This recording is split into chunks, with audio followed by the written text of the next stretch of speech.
They win this one. Gaming Gladiators 2-1. Winners interview. It's going to be Quinn joining us right now. Quinn, hey, what's up? Quinn Callahan. Hello. Gang. I'm warping. I have to ask, is it weird that whenever people introduce you as Quinn, they have to say Quinn Callahan? Do they have to? Is there some? Are they legally like, obligated? No, it's like this weird thing. Whenever people say Quinn, they're like, Quinn Callahan. Sin does it a lot. Compared to the other one. I mean, I guess that's fair. You got to distinguish. I do it a lot. I was pointing out how it's weird. Now you're just stealing my thing. I thought kind of weird. It is kind of weird, but the people do it in Are you stealing his thunder? No. I didn't think I was. Anyway, I have to ask, what happened? What went wrong in game number 1 for you guys? Why did it go the way that it did in your eyes? I mean, I think our heroes are subpar to start with. We just forgot to ban Bloodseeker, kind of. And while that matchup is like playable, it's really freaking annoying, and you just kind of have to sit there and farm all game. Also think there's like, I don't know, our heroes are just being weird, and it's definitely not favored for us. And then on top of that, I think I don't know, we kind of just played like crap. There are a lot of fights that we could have won or should have won. It's just like a lot of random individual mistakes, deaths, etc. I think that game was a lot of like draft making the game like not free, and then we also played like crap. Mm-hmm. You spoke about forgetting that Bloodseeker ban for when you had Pango mid. In game 2, did you guys see the Husker pick coming your way? Did you expect it to be picked up from Enigma Galaxy? And if so, why were you guys okay to let it through? Yeah, I mean, we considered it pretty heavily. We decided the clock ban was better because I feel like that's the only hero that fixes their heroes.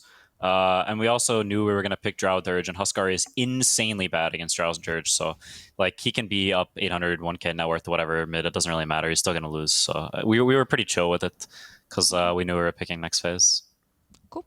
All right, talking about Enigma a bit. You're winning, but we're asking Enigma-based questions. What's your thoughts on Ammar not leveling Exorcism in this game on Death Prophet? I think it leveled at level 9, I think it was in the end.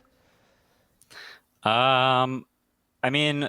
Yeah, he probably should scale it earlier than that. I mean, we knew he was going to pick Death Prophet because he played it in a pub last night. So we banned Razor because he's, like Grandmaster Razor, and we left DP because he's level 4 DP. That's like his thing, right? So if he's gonna disobey his own rules, then that be my guest. Sure. Yeah.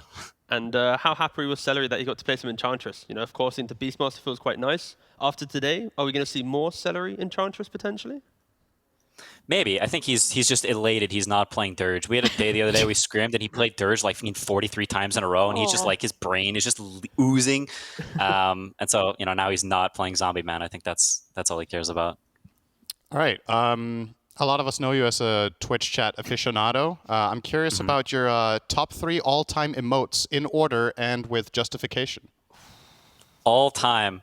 All right. I think if you're talking all time, it might have to be like there's consideration for a Feels Good Man or a PogChamp just because of like legacy old Twitch. Old PogChamp, not the freaking snake. It's a Komodo. Is it a snake? Yeah. Personally, I'm a Froge Concern enjoyer. Which one? I think Froge Concern has entered the highest echelons of emotes. Yeah, I second that one. And then third, sure. This one isn't all time. My current favorite emote is Cereal. I don't think it's enabled in many chats, but it's very good. What is that? And then an honorable mention for Keck W being a garbage can emote, and chats that have it should remove it. But where's Jabasted? Okay, yeah. First of all, Jabasted. I forgot about that one. That one is sick, but it's a limited time emote, So I see you using Pot Friend in real life and in chat. Where's that one? Is it like top 10 at least, or is it just more of a? It's probably top 10. Yeah, I give it a solid 8th. Thanks. Do you do it, Ira? 8th. There's a lot of frogs, There's so many frogs, and they're all so good. All right. On a more serious note, one more question. If this season started over and everybody was at 0-0, and I told you don't have to play any games, but I'll give you 3rd place, would you take it before we even begin? Like, how strong do you feel in the division that you feel like you would want to play out the games for a chance at top 2 at least?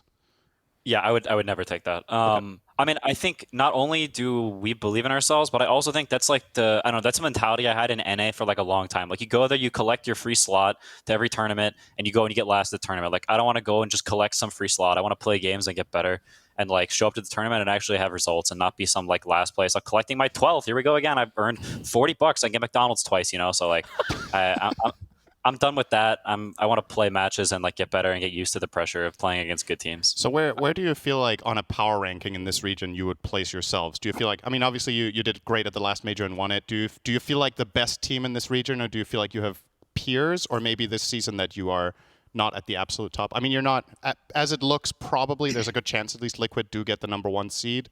Yeah. Do you feel like that's representative of the region in general, or have you guys disappointed a little bit and you still think you're the best? I think it's hard to say anyone in Europe is objectively the best. I think probably it's us or Liquid with Tundra. Tundra's a bit volatile right now. I think there was a period where they kind of didn't have their identity so much and they were like trying to figure stuff out. I think they were a lot better in the series we played them. So I think Tundra, it sort of just depends if they have their meta going. If they have like their heroes and their meta, then I think that team is very, very strong. But I think probably right now it's us and Liquid, and who's like #1 and 2. It just depends on the day. I think we have like a pretty good matchup against Liquid, but I think Liquid has good matchups against like every other team in the world. So it's like, sort of back and forth. Okay, thanks. I guess, of course, we've still got Urudu to play after. Do you think they're going to make it to the major, or do you think there's going to be some insane tiebreaker shenanigans where maybe Entity or something take I want to jump on this before you answer, because I was going to ask almost the exact same line. Go on, it was not Urudu. Who do you think is going to take the last slot for the major? There we go. I think if everyone continues to play at the level they have been playing, then I think Oridu is the best. Nice. There's a question of like they have a lack of experience. There's a question of like as it gets close to the finish line, they can like taste the major. It's like right there. Do they play worse? And who knows? But I think if everyone keeps playing as is, I think Oridu makes it. Awesome. Well, thank you so much for joining us, Quinn. Congratulations again on this win of Enigma Galaxy. Thank you. All right, bye. Bye-bye.